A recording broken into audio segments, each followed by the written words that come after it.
कंत्राटी वीज कर्मचाऱ्यांच्या संपामुळे वीज यंत्रणा कोलमडली आहे। कामगार संघटना आणि 3 कंपन्यांमध्ये सोमवारी कामगार आयुक्तांच्या उपस्थितीत झालेली बैठक अनिर्णित राहिली। यानंतर कंत्राटी कामगार संपावर गेले आहेत।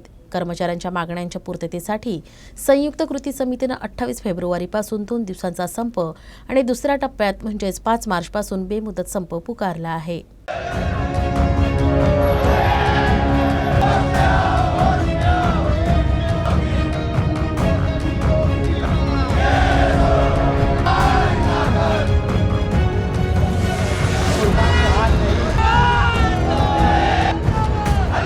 नागपूरच्या काटोल मार्गावरील विद्युत भवनाबाहेर जिल्हाभरातील कंत्राटी वीज कर्मचाऱ्यांनी 2 दिवसीय राज्यव्यापी संप पुकारलाय।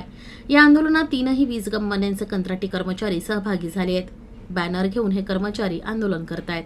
कंत्राटी कर्मचाऱ्यांना रिक्त जागांवर सामावून घेणे, मनोज रानडे समितीच्या अहवालातील शिफारशींची तातडीने अंमलबजावणी करावी, कंत्राटी कर्मचाऱ्यांच्या एकूण वेतनात 30% वाढ करावी आणि कंत्राटी कर्मचाऱ्यांना कायम कर्मचाऱ्यांप्रमाणे वेतन दिलं जावं, या मागण्यांसाठी ते आंदोलन करतायत। आमचं 28 आणि 29 तारखेला 2 दिवसीय धरणे आंदोलन आहे आणि आमचे 2 महत्त्वाचे विषय, कंत्राटी कामगारांना शाश्वत रोजगाराची हमी मिळाली पाहिजे आणि दुसरा असा मुद्दा आमचा पगारवाढीचा मुद्दा आहे। 26 फरवरी 2024 रोजी कामगार आयुक्त मुंबई इथं बैठक झाली।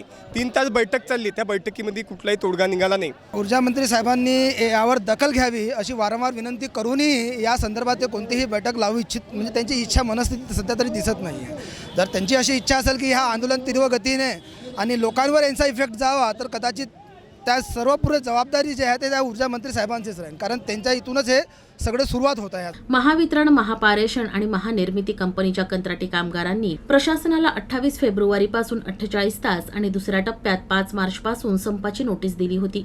त्या आधारे कामगार आयुक्त संतोष भोसले यांनी 3ही कंपन्या आणि वीज कंत्राटी कर्मचाऱ्यांच्या संयुक्त कृती समितीला 26 फेब्रुवारीला बैठकीसाठी बोलवलं। मात्र ही बैठक अनिर्णित राहिली। अशा स्थितीत 3ही कंपन्यांचे कर्मचारी 48 तास सेवेत परतणार नाही। या काळात अवकाळी पावसासह कोणत्याही नैसर्गिक समस्येमुळे वीज पुरवठा प्रभावित होण्याचा धोका आहे।